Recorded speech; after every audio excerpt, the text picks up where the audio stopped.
Okay, so today we're going to be talking about Netflix's new original series, Alice in Borderland.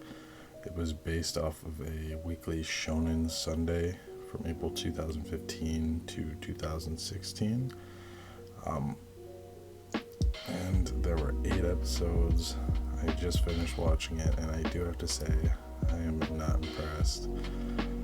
Let's get right into it. So, the show's about this character, Arusu, and his two friends, Karube and Chota. They get teleported to a post-apocalyptic world where they have to face challenges of life or death. And it starts off them just being buddies and they're best friends, and it's all fun and dandy until they face their first challenge where they meet this girl. And Chota gets his leg burnt. They barely survive, but Arisu, being clever, gets them out of the situation.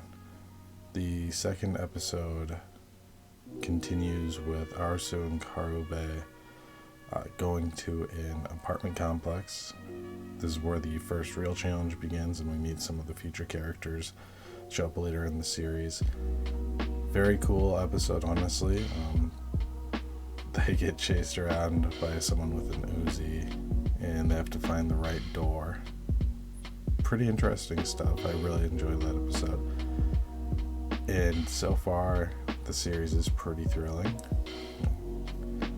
But then we get to the third episode, and the third episode is, spoilers, where Karube and Chota die because they reach a challenge that is the 7 of Hearts.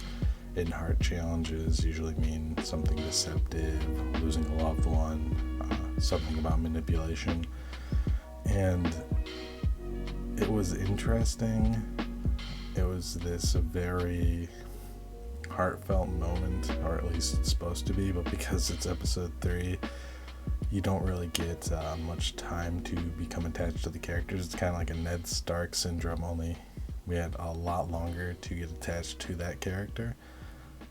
So their deaths were something, but it wasn't that impressive. And I kind of wish they had added maybe an episode between there, maybe another challenge, a little bit more of them hanging out, whatever. So that's only episode 3. After that, the show completely changes. Of course, Arisu is laying in the ground crying outside, just in the rain, crying, feeling sorry for himself. And then he meets this new girl who's a mountain climber. She's pretty cool. She helps him out, and that's basically where the whole show changes. There's one challenge, a pretty useless challenge, where they go underground and there's a bus. And on that bus, they're supposed to go to the end, or at least they think. They have to travel a certain distance. But the whole time they were just supposed to stay in the bus. So it was just kind of lame, honestly. They met like 3 characters, and 2 of them died, and 1 of them just limped off to wherever. But after that is where the show really picks up, and it introduces you to the beach arc. And the beach is basically a utopian society, cult-like society, led by the Hatter. He says that if you collect every card, then you will be able to leave the world.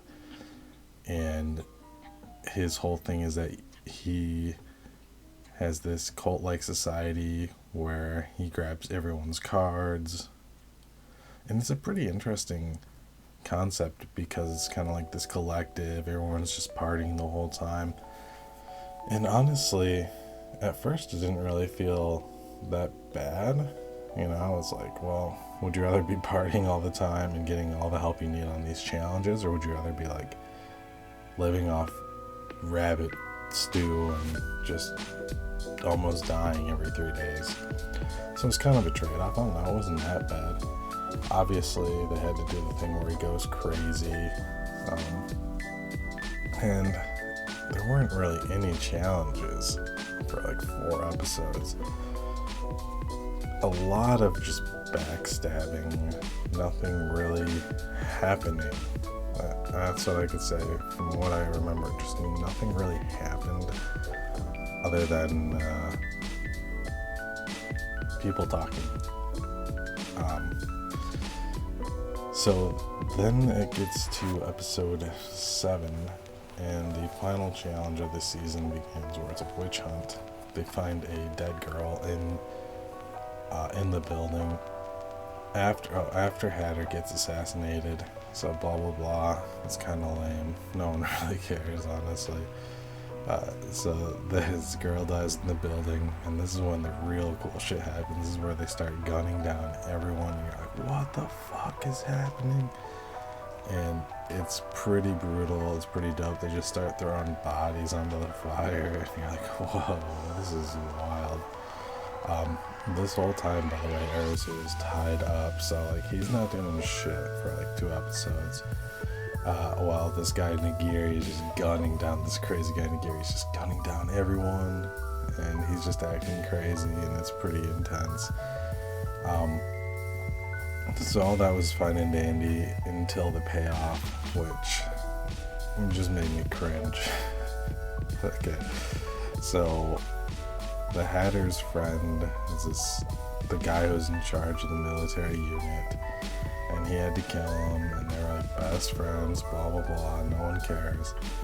So he gets all emo and sad, and as part of the witch hunt, he just literally has people gunned down because he's feeling emo and sad, and I'm just like, why? What the fuck? And Arisu comes down, and he does this, I know who the witch is, but it took him like 20 minutes to explain because he had to do some dramatic bullshit on some real like dramatic anime stuff. Like you wouldn't find this kind of drama in an anime. It was that ham-fisted. So I mean, Arisu explains all that. We find out that the witch was the girl who had stabbed herself in the first place. The military guy gets even more emo. He's like, kill me, just kill me, I'm the witch. And it's like, oh my god, this is so lame. Then Nagiri comes back. By the way, this Nagiri, the crazy guy, he was burnt. Like literally set on fire, and he just comes back at the end and just starts gunning people down. It's just like, why? This is so lame. So then, and the most obvious thing happens. The militant guy is like, no, and he jumps in front of Arisu and says, brings the guy to the fire, blah blah blah.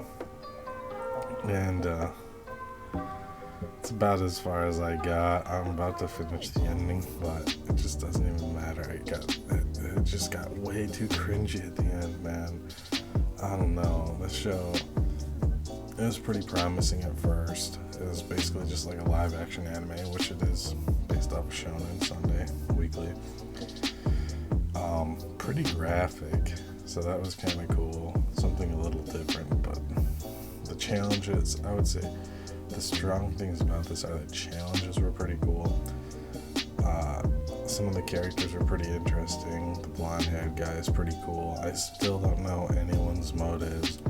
I still don't know if anything that we were told is actually true or can actually be held for future episodes. So like the negatives, that would bring me to the negatives, like if you get every card, you'll be able to leave. Someone had said that was a pipe dream, I believe, but I really don't know. We don't know who is setting it up. Arisu is just getting way too dramatic for his own good. And I would not recommend this show. I would probably give it a 4 out of 10 at this point. And if it gets renewed for season 2, I wouldn't be surprised because I could see people liking this. I don't know why, honestly, other than they like seeing people get gunned down. Maybe the premise is cool. But you know, if you like anime, you've seen stuff like this, like Darwin's Game or Future Diary. Only it's done a little bit better in Future Diary. And yeah, I would not recommend this.